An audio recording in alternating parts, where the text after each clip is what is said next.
Period অবস্থায় মহিলা শবে কদরে কি কোনো ইবাদত করতে পারবে? পারলে কিভাবে করবে এবং কি কি আমল করবে? শবে কদরের নামাজ কয় রাকাত এবং কিভাবে পড়তে হবে? বিতরের সালাত জামাতে পড়বো নাকি তাহাজ্জুদের সালাতের সাথে পড়বো, কোনটা উত্তম? সাথে রমজানে কি বিশেষ কোনো ফজিলত আছে? রমজান মাসে তাহাজ্জুদ নামাজের আগে বিতরের সালাত আদায় করা যাবে কিনা? জুমার দিন মহিলারা কয়টা বাজে জোহরের নামাজ পড়তে পারবে? সাহরির সময় শেষ সময় ঘোষণা করা হলেও যদি পানি খেলে বা অল্প কিছু খেলে রোজা ভেঙে যাবে কি? রোজার সময় ভুল করে কিছু খেয়ে ফেললে ওই রোজার পরিবর্তে কি আরেকটা রোজা রাখতে হবে? রোজা রেখে মুখে গুল দিলে রোজা হবে কিনা? চলুন আমরা এবার আপনাদের প্রশ্নোত্তর আলোকিত ভবনে প্রবেশ করি। এরপর আমরা ইয়াসিন শেখ আপনি লিখেছেন, রোজা থাকা অবস্থায় বেশি সময় ধরে পানিতে থাকলে রোজার কোনো ক্ষতি হবে কিনা? রোজা অবস্থায় বেশি সময় ধরে পানিতে থাকলে রোজার কোনো ক্ষতি হবে না। তবে যদি কেউ অনেক সময় ধরে গোসল করে এবং ডুব দিতে থাকেন, এর ফলে নাকে মুখে কানে দিয়ে তার পানি প্রবেশ করতে পারে, বিশেষ করে নাক মুখ দিয়ে পানি প্রবেশ করার সম্ভাবনা অনেক বেশি থাকে। তো এই সম্ভাবনার কারণে এই আশঙ্কার কারণে অনেক বেশি সময় ধরে ডুবুডুবি করা উচিত নয়, কারণ এভাবে যদি পানি ঢুকে যায় তাহলে তার রোজা ভেঙে যাবে। তো রোজা ভেঙে যাবে, এরকম ভেঙে যেতে পারে, এরকম কোনো কাজ করা কোনো মুসলমানের জন্য জায়েজ নয়। সেই বিষয়টির উপরে আমাদের খুবই সচেতন থাকতে হবে, দায়িত্বশীল থাকতে হবে, সাবধান এবং সতর্ক থাকতে হবে। আর রোজার বিষয়টি হলো যে পানিতে আপনি যদি কোনো কাজে আপনি থাকতে হলো মাজা পরিমাণ, কোমর পরিমাণ বা বুক পরিমাণ আপনি থাকলেন, সেখানে 1-2 ঘন্টা, হয়তো অনেকে আছে পানিতে ডুবে কাজ করতে হয়, পানিতে আপনার নিজেকে মাজা কোমর পরিমাণ বা বুক পরিমাণ ডুবিয়ে তারপর কাজ করতে হয়, এটা তো কাজের অংশ হিসাবে, বিধায় সেটি তার জন্য জায়েজ আছে, কোনো অসুবিধা নেই। সের ফলে রোজার কোনো ক্ষতি হবে যে ব্যাপারটি সেরকম নয়, যদি পানি ভিতরে প্রবেশ না করে কোনো অসুবিধা নেই। এরপরে রাবিয়া বিনতে নজরুল আপনি লিখেছেন, রোজা থাকা অবস্থায় নামাজে কান্না চলে আসে, চোখের পানি যদি মুখে চলে যায় তাহলে কি রোজা হবে? রোজা অবস্থায় যদি আল্লাহ রাব্বুল আলামিনের ভয়ে বা যে কোনো কারণে চোখের পানি এলো, সেই চোখের পানি যদি গড়িয়ে আমাদের মুখে চলে আসে, সেটা আমরা থুতুর সাথে ফেলে দিতে হবে। যদি আমরা না ফেলি এবং সেটাকে আমরা থুতুর সাথে গিলে ফেলি, তাহলে সেক্ষেত্রে রোজা ভঙ্গ হয়ে যাবে।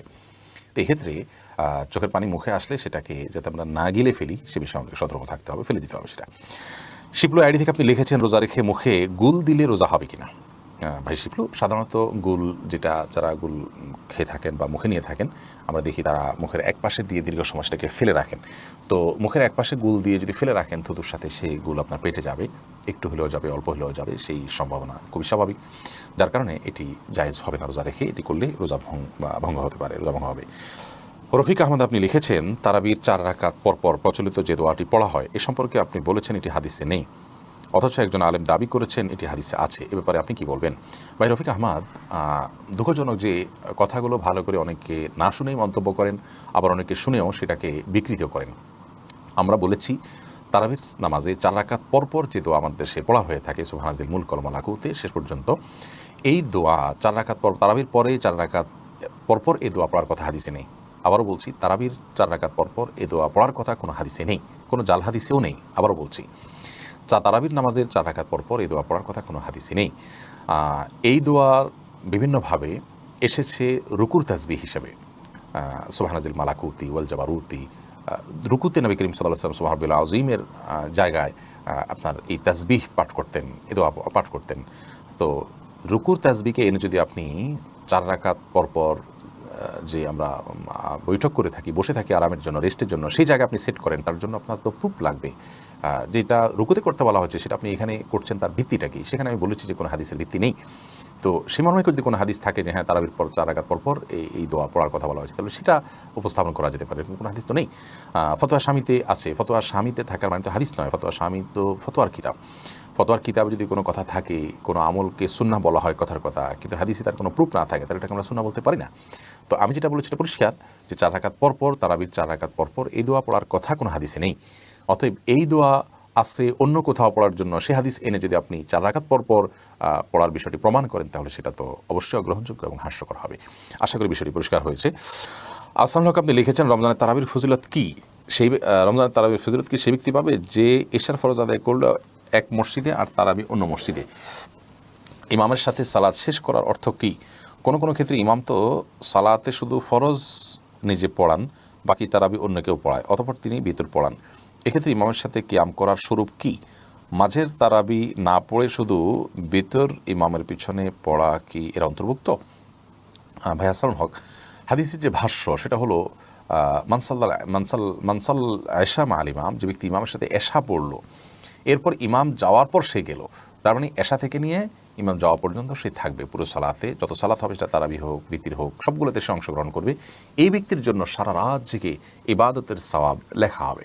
এখন কেউ যদি এই কাজটি না করেন, এশা পড়লে আরেক মসজিদে চলে বিতির পড়লেন, তাহলে তিনি তো এই হাদিসের উপর আমল হলো না, কারণ ইমামের সাথে তিনি শেষ পর্যন্ত থাকলেন না।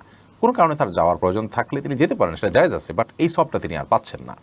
অতএব এই সব পেতে হলে শেষ পর্যন্ত থাকতে হবে, সেটা ইমাম তারাবি পড়ান বা না পড়ান। ইমাম তো আসেন সেখানে, এশা পড়েছেন, এরপর ইমাম আসেন, অতএব তিনিও সেখানে থাকবেন এবং বিতির পড়ানো পর্যন্ত অপেক্ষা করবেন। আল মাহমুদ হাসান মুরাদ আপনি লিখেছেন, আমরা সাহারি খাই বেলা উঠার প্রায় 1-1.5 ঘন্টা আগে, এটা কতটা শরীয়ত সম্মত? আমাদের নবী করিম সাল্লাল্লাহু আলাইহি ওয়াসাল্লাম কি আমাদের মতো এইভাবে টাইম মেপে সেহরি খেতেন? দেখুন, সাহরির শেষ সময় হলো সূর্য সুবহে সাদিক হওয়া, অর্থাৎ ফজরের ওয়াক্ত হওয়া। ফজর ওয়াক্ত হওয়ার মানে হলো যে পূর্বাকাশে সাদা আভা ফুটে উঠবে, এটা হলো ফজর ওয়াক্ত। তার আগ পর্যন্ত সাহরি খাওয়া যায়। তো নবী করিম সাল্লাল্লাহু আলাইহি ওয়াসাল্লাম সেই সময় পর্যন্ত খেতেন। আল্লাহ তাআলা কোরআনে বলেছেন যে তোমরা খাওয়া পান করো হাত্তা ইয়াতাবাইয়ানা লাকুমুল খাইতুল আবিয়াদু মিনাল খাইতিল আসওয়াদি মিনাল ফাজর। সকালে যে কালো আকাশে যে কালো আভা থাকে, সেই কালো আভাটা দূর হয়ে সাদা আভা আসার আগ পর্যন্ত তোমরা খাও। অতএব সেই টাইম পর্যন্ত আমরা খাচ্ছি। নবী করিম সাল্লাল্লাহু আলাইহি ওয়াসাল্লাম এই আয়াতের উপর আমল করেছেন, তিনি এই টাইম পর্যন্তই খেয়েছেন। আমরা এখন এটাকে সেকেন্ড মিনিটে বের করে আনতে পেরেছি, সূক্ষ্মভাবে আবহাওয়াবিদরা সেটা করেছেন। তার যুগে এটা এতটা সহজ ছিল না, যার কারণে তিনি হয়তো একেবারে আমাদের মধ্যে এরকম সেকেন্ড মিনিট হিসাব করে খাবার ছাড়তে পারেননি। কিন্তু ওই সুবহে সাদিক, যেটাকে আমরা আপনার ফজরের ওয়াক্ত বা বাউন্ডারি রাখছি, ওইটা নবী করিম সাল্লাল্লাহু আলাইহি ওয়াসাল্লাম বাউন্ডারি সেটা কি রেখেছেন। তবে সাহরি খাওয়ার ক্ষেত্রে একেবারে শেষ মুহূর্তে খাওয়া উত্তমের মানে এই নয় যে ঠিক আজান আগ মুহূর্তে পর্যন্ত ঠেকিয়ে দিয়ে আমরা সাহরি খাবো, বরং আমরা সাহরি খাওয়ার পর কয়েকটা মিনিট হাতে থাকা উচিত। নবী করিম সাল্লাল্লাহু আলাইহি ওয়াসাল্লাম সাহরি খাওয়ার পর কয়েকটা আয়াত তেলাওয়াত করার মতো সময় তিনি রাখতেন। বিধায় শেষ সময় সাহরি খাওয়ার মানে এই নয় যে একেবারে লাস্ট মিনিটে পর্যন্ত নিয়ে খাওয়া। শবে কদরের নামাজ কয় রাকাত এবং কিভাবে পড়তে হবে? দেখুন, লাইলাতুল কদর, যেটাকে আমরা শবে কদর বলছি, এই কদরের নামাজ আমরা 2 রাকাত করে পড়বো। অর্থাৎ কদর রাতে আমরা যে ইবাদতবন্দি করবো, এর ভিতরে প্রধান ইবাদত তো নামাজ। তো সেই নামাজটা 2 রাকাত করে পড়বো। হতে পারে সেটা যে কোনো ছোটো ছোটো সূরা দিয়ে কিংবা বড় কোনো সূরা দিয়ে। আপনার যদি বড় সূরা মুখস্থ থাকে তো বড় সূরা দিয়ে করলেন, ছোটো সূরা দিয়ে মুখস্থ হলে একটা সূরা কয়েকবার করে পড়লেন। তবে লক্ষ্য রাখতে হবে এই নামাজগুলো যেন অনেক লম্বা সময় ধরে হয়, ধীরস্থিরতার সাথে হয়। রুকু হবে অনেক দীর্ঘ, রুকু থেকে সুন্দর করে সোজা হয়ে উঠে টান হয়ে দাঁড়িয়ে অপেক্ষা করবেন একটু, এরপর আস্তে আস্তে আপনি সেজদা যাবেন। সেজদায় যত বেশি সময় ব্যয় করতে পারেন তত ভালো। অর্থাৎ নামাজের কোয়ালিটিটাকে সুন্দর করার চেষ্টা করা দরকার, কোয়ান্টিটি এটার চাইতে। আমরা অনেকে এই জাতীয় সময়গুলোতে লাইলাতুল কদরে বা এই জাতীয় শবে বরাতে দেখা যায় যে আমরা হিউজ পরিমাণ নামাজ পড়ি, অথচ হুলস্থুল করে তাড়াহুড়ো করে। তো এটার কোনো গুরুত্ব নেই, বরং গুরুত্ব হলো সুন্দরভাবে সালাত আদায় করা। সো লাইলাতুল কদরের নামাজের নিয়ম হলো 2 রাকাত করে পড়বেন। সলাতুল লাইলি ওয়ান নাহারি মাসনা মাসনা, নবী সাল্লাল্লাহু আলাইহি ওয়াসাল্লাম বলেছেন রাত এবং দিনের নামাজ 2 রাকাত করে পড়বেন। এই 2 রাকাত নামাজ যত সময় নিয়ে পড়তে পারেন ততই ভালো। 4 রাকাত পড়তে পারেন, 6 রাকাত পড়তে পারেন, 8 রাকাত পড়তে পারেন, যত রাকাত সংখ্যক আপনি পড়বেন, কিন্তু কোয়ালিটি যেন সে ঠিক থাকে, আস্তে আস্তে যেন পড়েন, সেটা খেয়াল রাখবেন। এ হলো লাইলাতুল কদর নামাজের নিয়ম। এখানে বিশেষ কোনো সূরা ঠিক করা নেই যে প্রথম রাকাতে অমুক সূরা এতবার, দ্বিতীয় রাকাতে অমুক সূরা ততবার। যে কোনো সূরা আপনি সূরা ফাতিহার পর মিলাতে পারবেন। অন্য 10টা নামাজের মতোই এখানে সব কিছুই ওপেন। সো লাইলাতুল কদরে আমরা বেশি বেশি নামাজ পড়ব, এবং নামাজের রাকাত সংখ্যা ফিক্স নেই যে এত রাকাতই পড়তে হবে। আপনার যতটুকু তৌফিকুল আছে ততটুকু পড়বেন। তবে 2 রাকাত করে যে পড়বো আমরা, সেখানে বিশেষ কোনো পদ্ধতি, সূরা ইত্যাদি ফিক্সড নেই, সাধারণ নিয়ম আমরা পড়বো ইনশাআল্লাহ তাআলা। অতএব শবে কদরের নামাজের নিয়মটা আমরা জানলাম, এবং কত রাকাত পড়বো, রাকাত সংখ্যাও ফিক্স নেই যে এত রাকাত পড়তে হবে, এর বেশি পড়া যাবে না বা এর কম পড়া যাবে না, এরকম কোনো কিছু নেই। ফারজানা হোসেন চৌধুরী আপনি লিখেছেন, পিরিয়ড অবস্থায় মহিলারা শবে কদরে কি কোন ইবাদত শবে কদরে কি কোনো ইবাদত করতে পারবে? পারলে কিভাবে করবে এবং কি কি আমল করবে? পিরিয়ড অবস্থায় মা বোনরা শবে কদরে ইবাদত অবশ্যই করতে পারবেন।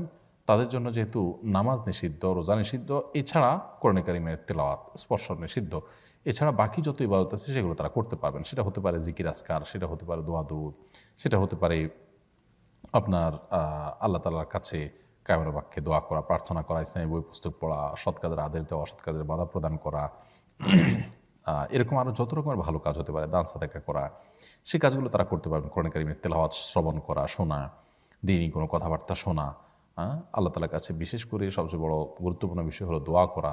শবে কদরে যে দোয়া আছে, আল্লাহুম্মা ইন্নাকা আফুউন তুহিব্বুল আফওয়া ফাফু আন্নি, এছাড়া আরও যত দোয়া আছে, লাইলাতুল কদরে এগুলো কিন্তু আল্লাহ তাআলার কাছে নিবেদন করতে পারেন। তাসবিহ তাহলিল করতে পারেন, সুবহানাল্লাহ, আলহামদুলিল্লাহ, সুবহানাল্লাহ ওয়া বিহামদিহি, সুবহানাল্লাহিল আযীম, আল্লাহু আকবার, যত রকমের তাসবিহ আছে এই সবগুলো পিরিয়ড অবস্থায় শবে কদরে মা বোনরা নিবেদন করতে পারেন।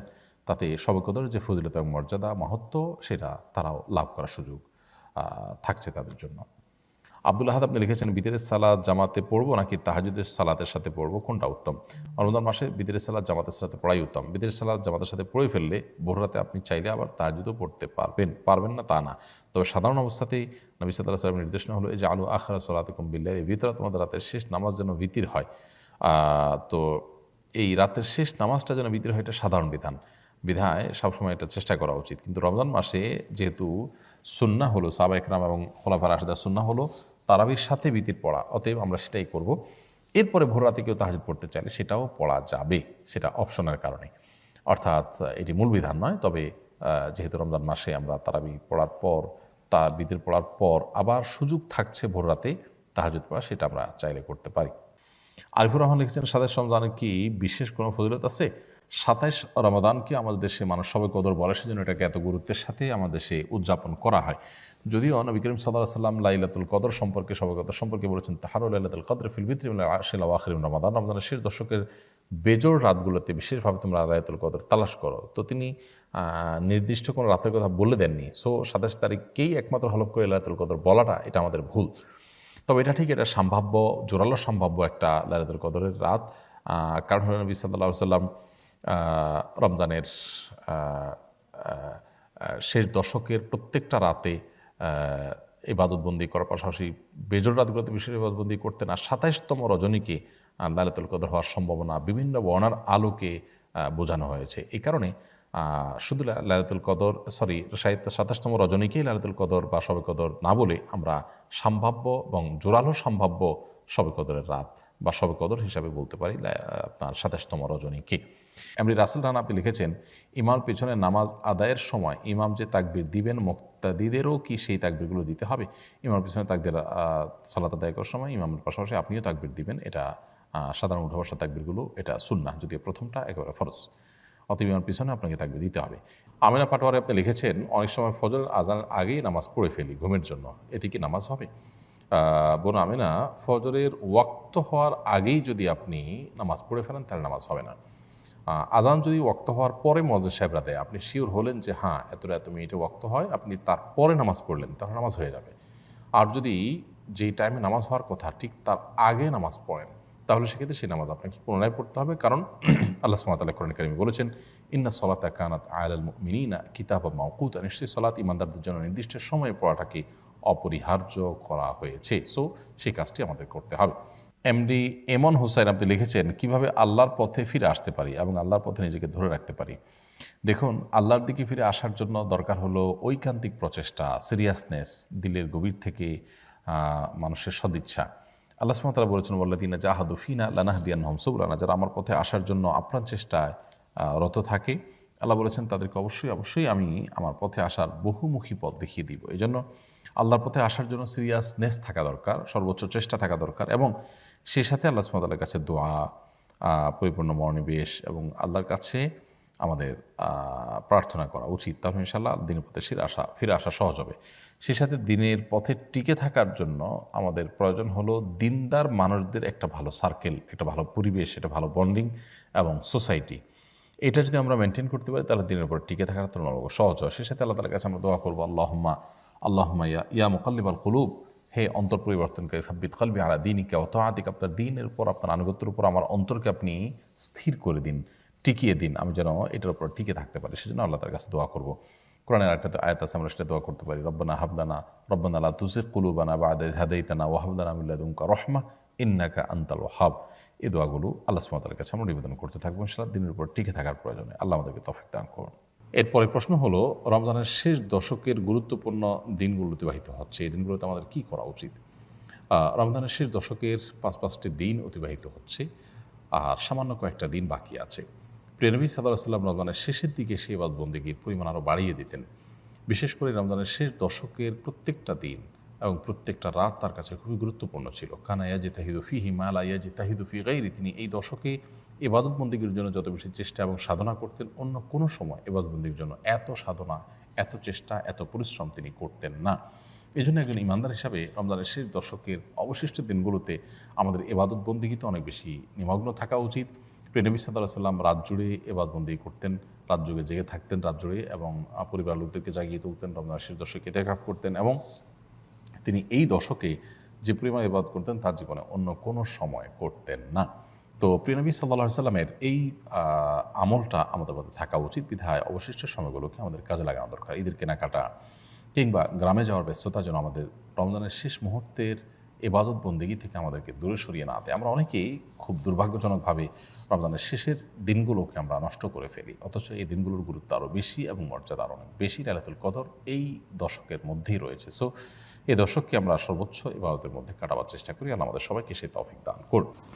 দাদি নানি আইডি থেকে আপনি লিখেছেন, জাকাতের টাকা দিয়ে কোনো এতিম বিধবার ঘর করে দেওয়া যাবে কিনা? জাকাতের টাকা দিয়ে ইয়াতিম অথবা কোনো বিধবাকে আপনি ঘর করে দিতে পারেন যদি তারা জাকাতের হকদার হয়। এতিম হলেই যে জাকাতের হকদার হবে এমনটি কিন্তু আবশ্যক নয়, বিধবা হলেই যে জাকাতের হকদার হবে এমনটি কিন্তু আবশ্যক নয়। একজন ভদ্র মহিলা, তার স্বামী মারা গেছেন, তিনি বিধবা হয়েছেন, কিন্তু তার এত সম্পদ আছে যেটা দিয়ে তিনি চলতে পারেন, তাহলে সেক্ষেত্রে তিনি যে জাকাতের হকদার নন। এতিমের ক্ষেত্রে একই কথা প্রযোজ্য।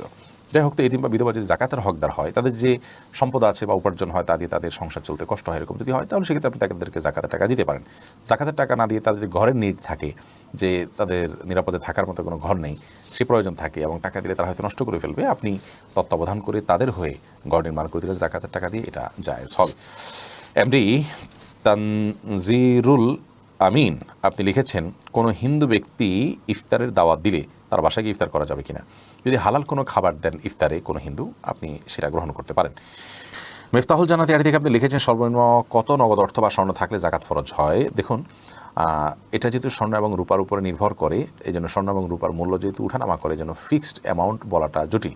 আমরা আপনাকে শুধু এটুকু বলছি যে 52.5 তোলা রূপার আজকের বাজার দর কী, পিওর রূপার, অথবা 595 গ্রাম বলতে পারেন 52.5 তোলাকে, এই পরিমাণ রূপা কিনতে গেলে এটার দাম কত দাঁড়াবে? যেই টাকাটা এটার দাম হবে সেই পরিমাণ টাকা আপনি এর টাকার যদি আপনি মালিক হন, তাহলে সেই টাকা যদি আপনার কাছে 1 বছর থাকে তার উপর আপনার জাকাত আসবে, আদারওয়াইজ আপনার উপরে জাকাত আসবে না। এরপরে ফারজানা প্রীতু আপনি আইডি থেকে লিখেছেন, আমি আমার মেয়েকে মাদ্রাসায় নিয়ে গিয়ে 2.5 ঘন্টা ওর জন্য অপেক্ষা করি। সে সময় আমি মোবাইলে বসে বসে কোরআন পড়ি। এ সময় সিজদার আয়াত পড়লে কি পরে বাসায় এসে সিজদা আদায় করতে পারবো? ওই জায়গায় যদি সিজদা করার কোনো সুযোগ থাকে সিজদা করে ফেলা উচিত, কারণ কোরআন কারীমের আয়াতে সিজদা যখন পাঠ করেন তখনই সাথে সাথে সিজদা করতে হয়, এটি সুন্নাহ, এটি নির্দেশ। তো আপনি যেহেতু কোরআন পড়ছেন, আপনার যদি ওযু থাকে, তাহলে সেক্ষেত্রে আপনি যে অবস্থায় আছেন কিবলার দিকে ফিরে ওখানে সিজদা করে ফেলবেন। কোনো জায়গা পাক না না পাক এটা নিয়ে অহেতুক সংশয় বা সন্দেহ করার কোনো দরকার নেই। কারণ আমরা ধরুন আপনি একটা বেঞ্চিতে বসে, একটা টুলে বসে তেলাওয়াত করছেন, বা কিংবা ফ্লোরে বসে তেলাওয়াত করছেন, বা ফ্লোরে কিছু নাই, এমনি ফ্লোর মানে হাঁটাহাঁটি করছে, ওখানে কোনো নাপাক পড়ে আছে এমন কোনো আলামত যদি না থাকে, তাহলে এটা পাক, ওটাকে আপনি পাক ধরেই আপনি জাস্ট সিজদাতে উঠে যেতে পারেন। অতএব সিজদা তখনই দিয়ে দিবেন। আর যদি আপনি অপবিত্র থাকেন, অর্থাৎ ওযু নাই, তাহলে সেক্ষেত্রে আপনি পরে সিজদা দিবেন, তাতেও ইনশাআল্লাহ আদায় হবে। ইফতারের আগে দাঁত ব্রাশ করা যাবে? খালি ব্রাশ করতে তো কোনো অসুবিধা নাই, পেস্ট দিয়ে ব্রাশ করাটাকে উলামায়ে কেরাম মাকরুহ বলেছেন। যদি আরবেন স্কলাররা সেটাকে মাকরুহ বলেন না, তো মাকরুহ হওয়ার মতটাই অধিকতর শক্তিশালী। কারণ হলো এটি ছাড়াও আমরা আমাদের দাঁত পরিষ্কার করার অপশন আছে। তাহলে বিনা প্রয়োজনে দাঁতে এটা ঘষলাম, তাহলে থুতুর সাথে আমাদের এটি পেটে যাওয়ার সমূহ সম্ভাবনা থাকছে। এই কারণে এটা অ্যাভয়েড করাই ভালো। আমরা মেসওয়াক করবো বেশি বেশি করে, আর খালি ব্রাশ করতে পারি, আর পেস্ট দিয়ে ব্রাশ করবো আমরা তার সারি করা আগ পর্যন্ত। যদিও যদি আপনি ব্রাশ করেন পেস্ট ব্যবহার করে এবং কুলি করে ফেলে দেন, মানে কোনোভাবে যেন গলার ভিতরে না যায় সেজন্য আপনার চেষ্টা করেন, এবং না যায় তাহলে সেক্ষেত্রে আপনার রোজা হয়ে যাবে। রোজা হবে না বাট সেরকম না। আহমদ রহিম আপনি লিখেছেন, তারাবি নামাজ না পড়লে কি রোজা হবে? জি ভাই, অবশ্যই রোজা হয়ে যাবে। রোজার সাথে তারাবি নামাজের সম্পর্ক এরকম নয় যে একটা না করলে আরেকটা হবে না, দুইটা স্বতন্ত্র ইবাদত। তারাবি কোনো কারণে পড়তে না পারলেও রোজা আপনাকে রাখতেই হবে এবং হয়ে যাবে। আর রাবিয়া রানী আপনি লিখেছেন, রোজার সময় ভুল করে কিছু খেয়ে ফেললে ওই রোজার পরিবর্তে কি আরেকটা রোজা রাখতে হবে? রোজার সময় ভুল করে যদি কিছু আপনি খেয়ে ফেলেন, তাহলে সেক্ষেত্রে তার জন্য আরেকটা রোজা রাখতে হবে না, কারণ ভুল করে খেয়ে ফেললে সেটা মাফ।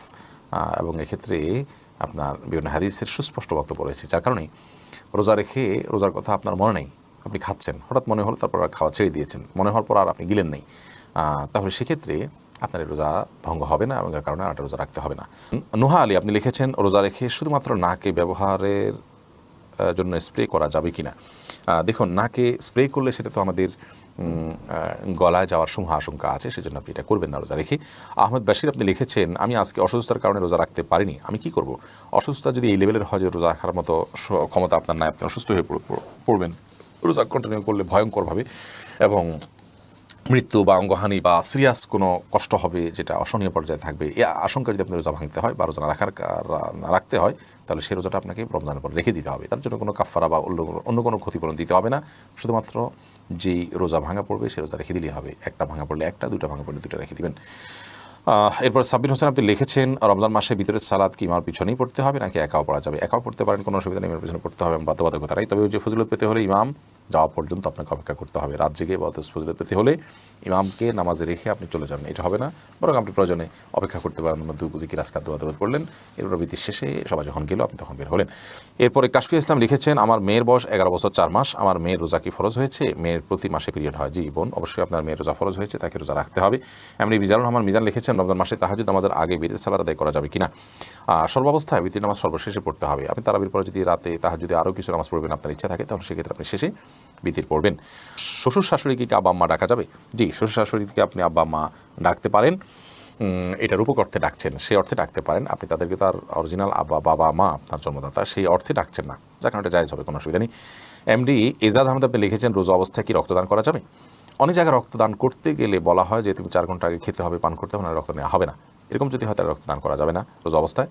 আর যদি এরকম কোনো বিষয় না থাকে, রক্তদান করেন, আপনি 1 ব্যাগ রক্ত দিলেন, কিংবা আপনি সিরিঞ্জি করে 1-2 সিরিঞ্জ রক্ত দিলেন স্যাম্পল হিসেবে টেস্টের, কোনো অসুবিধা নেই, তাতে রোজা ভঙ্গ হবে না। বিশেষ করে রক্ত দেওয়ার ফলে আপনি এত দুর্বল হয়ে যেতে পারেন যার ফলে আপনার রোজা তা রাখতে নাও পারেন, এরকম আশঙ্কা থাকলে সেটা ভিন্ন কথা। এরকম আশঙ্কা না থাকলে আপনি রোজা অবস্থায় রক্ত দিতে পারেন, কোনো অসুবিধা নেই। এরপরের প্রশ্ন হলো, সঞ্জয় ইসলাম শশী আপনি লিখেছেন, রোজা রেখে তরকারির লবণ টেস্ট করে থুতু ফেলে দিলে কি রোজা ভঙ্গ হয়ে যাবে? না বোন, এর কারণে রোজা ভঙ্গ হবে না। আপনি টেস্ট করার জন্য জিহ্বার আগায় 1-2 ফোঁটা আপনি ঝোল নিলেন, এরপর এটাকে থুতুর সাথে আপনি ফেলে দিলেন, পরিষ্কার করে ফেললেন, তাতে ইনশাআল্লাহ বিধান তার রোজা ভঙ্গ হবে না। কিন্তু একান্ত প্রয়োজন না হলে এটা না করাটা ভালো। এরপরে এমডি সালাউদ্দিন আহমেদ আপনি লিখেছেন, যে দোকানদার রোজা রাখে না তার দোকানের কোনো খাবার কি খাওয়া যাবে? খাবারটা আপনি কি খাচ্ছেন সেটা বিষয়, কার কাছ থেকে খাচ্ছেন সেটা বিষয় নয়। তিনি রোজা রাখছেন না, তিনি গুনাহগার হচ্ছেন, তিনি পাপিষ্ঠ হচ্ছেন, তার পাপ তাকে পাবে। কিন্তু তার কাছ থেকে যে খাবারটা আপনি কিনে নিচ্ছেন, হালাল টাকা দিয়ে কিনছেন, খাবারটা যদি হালাল হয়, পাক হয়, আপনি কিনে খেতে পারেন, তাতে আপনার রোজা হবে, কোনো অসুবিধা নেই।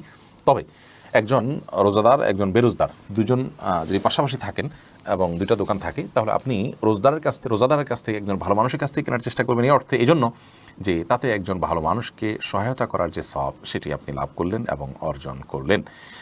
তবে এর মানে এই নয় যে আপনার রোজা হবে না, ব্যাপারটা কিন্তু সেরকম নয়। আব্দুল ওয়াহাব আপনি লিখেছেন, না জেনে নাকের ড্রপ ব্যবহার করে ফেলেছি, রোজা হবে কিনা? আপনি না জেনে করেছেন, পরবর্তীতে রোজা রেখে ফেলবেন, এটাই হলো কর্তব্য। মাজুল ইসলাম আপনি লিখেছেন, রমজান মাসে অনেক হোটেলের সামনে পর্দা ঝুলিয়ে ভিতরে খাবার দেওয়া চলে, এ বিষয়ে কিছু বলুন। রমজান মাসে এ ধরনের ব্যবস্থাপনা মূলত বেরোজগারীদেরকে সহায়তা করা শামিল। আর যারা রোজা রাখছেন না অথচ রোজা রাখার সামর্থ্য তাদের আছে, কষ্ট হবে কিন্তু অসম্ভব নয়। তো এরকম ব্যক্তিরা যদি রোজা ভাঙেন তাহলে সেক্ষেত্রে তারা গুনাহগার হলেন, পাপিষ্ঠ হলেন, অপরাধ করলেন, কবিরা গুনাহ করলেন। আপনি হোটেলে পর্দা দিয়ে তাদেরকে যদি খাওয়ানোর ব্যবস্থা করেন তাহলে সেক্ষেত্রে আপনি তাদের পাপটা করতে সহায়তা করলেন। এই ধরনের কাজ গৃহীত কাজ অন্যায়, এই কাজগুলো করা উচিত নয়। তবে অমুসলিম আছেন, ভিন্ন ধর্মাবলম্বীরা আছেন, তারপর অসুস্থ ব্যক্তি থাকতে পারেন, তাদের জন্য খাবার যদি থাকে, বাচ্চারা থাকতে পারে তার জন্য খাবার নিয়ে যেতে পারেন কেউ, এরকম অপশন যদি থাকে সেটার জন্য দোকান খোলা রাখলো কেউ, সেটা জায়েজ হতে পারে। বাট খাবারের দোকানগুলোতে সচরাচর দিনের বেলা দিব্যি বেরোজদাররা খেয়ে থাকে, যার কারণে যারা হোটেল ব্যবসা করেন তাদের কর্তব্য হলো দিনের বেলায় এই সমস্ত মানুষের কাছে খাবার বিক্রি না করা, দোকান বন্ধ রাখা। পর্দা দিয়ে দিলে সেটা জায়েজ হবে, বাট সেরকম নয়। পর্দা দিলে হয়তো একটু লাজ লজ্জা হলো, প্রকাশ্যে খেলো না, এতটুকু মন্দের ভালো। বাট একজন ব্যবসায়ী তিনি হারামে সহায়তা করতে পারেন না। ওয়ালা তাআওয়ানু আলাল ইসমি ওয়াল উদওয়ান, আল্লাহ বলেছেন পাপ এবং সীমালঙ্ঘনের কাজে তোমরা একে অন্যের সহায়তা করো না, সেই জায়গা থেকে তিনি এটা করা উচিত নয়।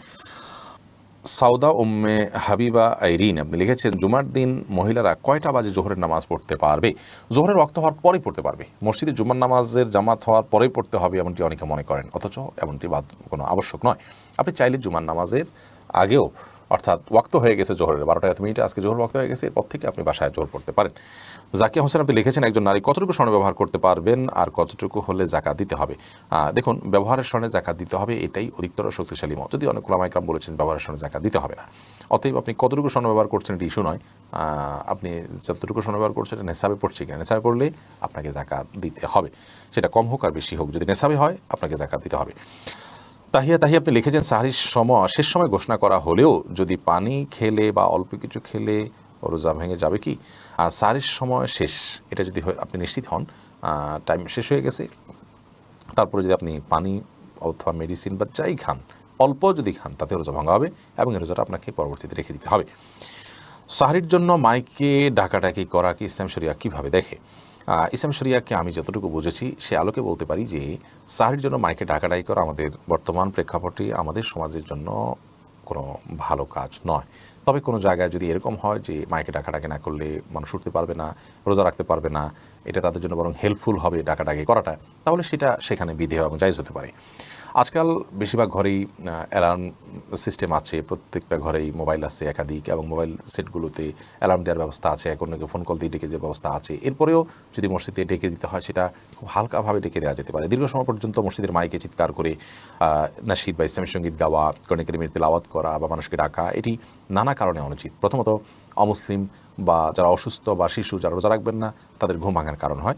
দ্বিতীয়ত এইটির ফলে অনেকে ভোর রাতে তাহাজ্জুদ দোয়া বতির মাশগুল থাকেন, তাদের ডিস্টার্ব হয়, এই কারণে এগুলো করা উচিত নয়। আরেকটা বিষয় হলো যে নামাজের জন্য যেরকম আহ্বান করতে হয়, আজানের বিষয়টি বিধিবদ্ধ শরিয়া রেখেছে, অন্য কোনোটির জন্য ওইরকম আজানের মতো ফরম্যাট বোঝা যায়, অর্থাৎ এরকম মানুষকে আহ্বান করা হচ্ছে ওইরকমটি যেন বোঝা না যায়, সেদিকটা খেয়াল করতে হবে। যদিও সারির জন্য ডাকাডাকিটাকে আজানের বিকল্প বা আজানের অনুরূপ বা সমকক্ষ বলে কেউ মনেও করে না, সেভাবে করেও না, বাট সাদৃশ্যটা সেরকম হয়।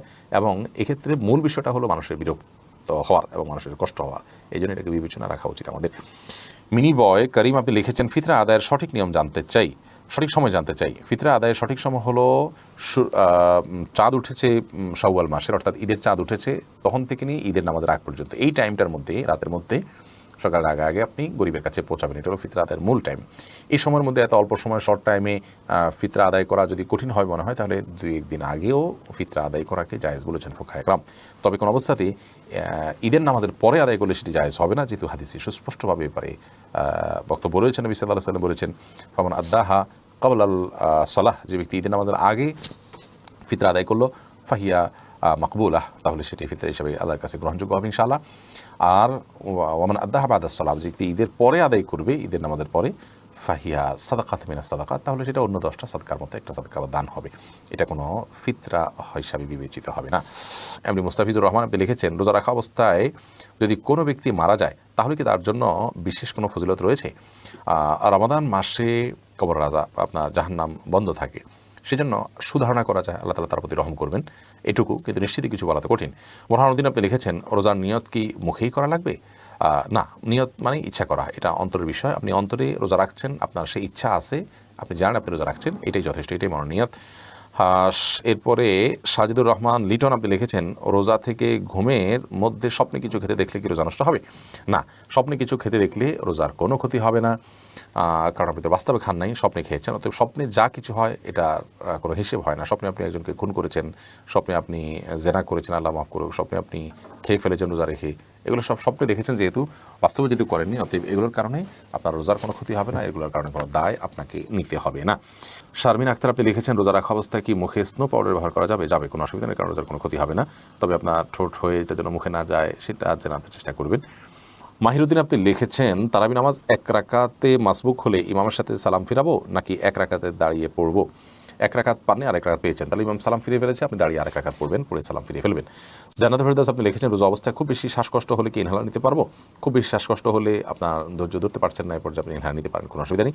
তবে ইনহেলার নিলে আমাদের দেশের বা সাবকন্টিনেন্টের ফুকাহায়ে কেরাম, উলামায়ে কেরামের গবেষণা অনুযায়ী আপনাকে রোজাটা আবার রেখে দিতে হবে। যদিও আরবিয়ান স্কলার বা সৌদি আরব উলামায়ে কেরাম বিশেষ করে ওনারা ইনহেলার নিলে সেটাকে রোজা ভঙ্গের কারণ মনে করেন না, কারণ ইনহেলারের যে গ্যাসটা হয়ে থাকে এই গ্যাসটা তাদের বক্তব্য হলো পাকস্থলিতে যায় না, এটা যায় হলো বড় আমাদের লাং পর্যন্ত, এটা শ্বাস নালীকে একটু প্রশস্ত করার জন্য হেল্প করে, এটা এক ধরনের গ্যাস, এবং এই গ্যাসটাতে এই পরিমাণ মেডিসিন থাকে যেটা আসলে মানে কোনোভাবে সেটাকে দৃশ্যমান করা, অর্থাৎ সেটাকে আকার দিয়ে পানির আকার দিয়ে তরল করে দৃশ্যমান করা কঠিন, এরকম এত অল্প পরিমাণে থাকে। আর দ্বিতীয়টা পাকস্থলীতে জানা যেটা তারা একটা জায়েজ বলেছেন। তারপর আপনি রোজা রমজানের পরে আবার রেখে দিলেন, সেটাই নিরাপদ। যদি শ্বাসকষ্ট হয় তাহলে আপনি ইনহেলার নিতে পারেন, যদি খুব বেশি কষ্ট হয় আপনার। আর যদি সবর করতে পারেন, না নিয়ে থাকতে পারেন ইফতারি পর্যন্ত, সেটা সবচেয়ে বেটার এবং ভালো। আব্দুল্লাহ বাকি লিখেছেন রোজা অবস্থায় মেডিকেল চেক আপ, রক্ত এবং প্যাথোলজি করা যাবে কিনা? যাবে, কোনো অসুবিধা নেই। সুমাইয়া বিনতে আমিন আপনি লিখেছেন আমার হাজব্যান্ড গত রোজায় অনেক অসুস্থ ছিল, তাই রোজা রাখতে পারে নাই। এখন সে আল্লাহর কাছে, আমি ওর রোজাগুলো রেখেছি, এই রোজা হবে কি? আপনার স্বামী রোজা রাখতে পারেন নাই এবং পরে অসুস্থ হতে পারেন নাই, আপনি তার পক্ষ থেকে ফিদিয়া দিবেন, এটাই হলো এক্ষেত্রে মূল বিকল্প। অর্থাৎ এটাই হলো করণীয়। আমরা মৃত মানে অসুস্থ ব্যক্তি, অপারক যারা রোজা রাখতে পারে, তাদের পক্ষ থেকে প্রত্যেক রোজার জন্য একজন করে মিসকিনকে খাদ্য দিলে রোজা আদায় হয়ে যাবে। একবার আর পুরো খাদ্য দিলেন অথবা আপনার ফিতরা দিলেন, 30 রোজার জন্য 30টা ফিতরা দিলেন। এরপর প্রশ্ন হলো, ছোটো বাচ্চা শুধুই বুকের দুধ খায়, রোজা রাখলে বাবুর আমাশয় হয়, করণীয় কি? একটু কষ্ট করবেন, প্রয়োজনে দিনের বেলা ঘুম পাড়িয়ে রাখবেন, আপনি নিজেও ঘুমাবেন, রাতের বেলা একটু জেগে থাকবেন, অর্থাৎ অভ্যাস একটু পাল্টাবেন। তাতে তো রাতেও তো আপনি দীর্ঘ সময় না খাওয়া থাকেন, সেভাবে থাকবেন। এবং একটু কষ্ট হলে ডাক্তার দেখান, বিকল্প বের করেন। অর্থাৎ রোজাটা ফরজ বিধান, এই ফরজ বিধান আবশ্যক হওয়ার কারণে রোজা রেখে অন্যান্যগুলোকে কীভাবে আপনার ইয়ে করা যায়, ওভারকাম করা যায়, সেই চেষ্টাটা আমাদের থাকতে হবে। মোহাম্মদ নাইম আপনি লিখেছেন আমি আগে রোজা তেমন একটা রাখতাম না, এখন রাখি। আগে যেগুলো রাখিনি তার কি করা উচিত? আগে যেগুলো রাখেনি সেগুলো এখন রেখে দিবেন। কয়টা হয়েছে আনুমানিক একটা অঙ্ক হিসাব করে বের করে সপ্তাহে 1টা 2টা 4টা যে যতটুকু পারেন রেখে রেখে আপনি আস্তে আস্তে সেগুলো শেষ করবেন। নিজামুল ইসলাম নিজাম লিখেছেন রোজা অবস্থা অনিচ্ছাকৃতভাবে মুখে বমি হলে কি রোজা হবে? হবে। অনিচ্ছাকৃতভাবে যদি বমি হয়ে থাকে, একটু বমি হয়েছে, তাতে রোজা হবে। এরপর লাইলাতুল কদর কি প্রতি বছর একই রাতে হয় নাকি এক এক বছর এক এক রাতে হয়? প্রশ্ন করেছেন নাইম আহমেদ। লাইলাতুল কদর কখন কোন রাতে হয় আমরা কেউ জানি না, তাহলে কীভাবে বলবো যে নির্দিষ্ট এক রাতে নির্দিষ্ট যে নয় এটুকু নিশ্চিত, কারণ নবী করিম সাল্লাল্লাহু আলাইহি ওয়াসাল্লাম শেষ দশকের বেজোড় রাতগুলোতে আমাদেরকে করতে বলেছেন। অতএব শেষ নির্দিষ্ট কোনো একটা রাতে যদি আমরা জানতাম, তাহলে তার সেক্ষেত্রে আমাদের লাইলাতুল কদর তালাশ করা লাগতো না। বাকি সারা বছর প্রতি বছরই একটা বিশেষ রাতে আল্লাহ তাআলা দিয়ে থাকেন, সেটা ফিক্স। যেরকম যদি হয়ে থাকে তাহলে ফিক্স হলো, সেটা আল্লাহর ইলমে আছে, আমাদের জানা নেই। এরপরে আয়েশা সিদ্দিকা লিখেছেন সাহরির সময় থাকতে ফজরের নামাজ পড়া যাবে কিনা? সাহরির সময় এখনও আছে, তখন ফজর নামাজ পড়তে পারবেন না। সাহরির সময় শেষ, তারপরে আপনি ফজর নামাজ পড়তে পারবেন, কারণ সাহরির সময় শেষ হওয়া মানেই হলো ফজরের ওয়াক্ত শুরু হওয়া। তারাবি না পড়লে গুনাহ হবে কিনা পারভেজ হাসান তারেক লিখেছেন গুনাহ মানে ক্ষতি তো হবেই, আপনি একটা সওয়াব থেকে বঞ্চিত হলেন। নবী করিম সাল্লাল্লাহু আলাইহি ওয়াসাল্লাম পড়তেন, সাহাবায়ে কেরাম গুরুত্বের সাথে পড়তেন, জামাতের সাথে সুন্নাত মুআক্কাদা তরক করলেন, আপনি সেই অর্থে ক্ষতি হবে।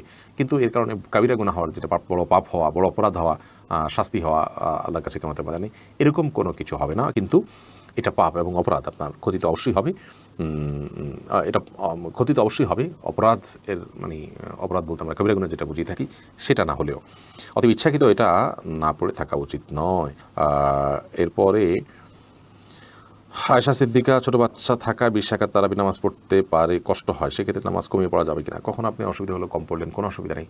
নফল যেহেতু এটা আপনার অসুবিধার কারণে আপনি একটু কম পড়লেন বা ভেঙে ভেঙে পড়লেন, এই সুযোগগুলো কিন্তু আছে।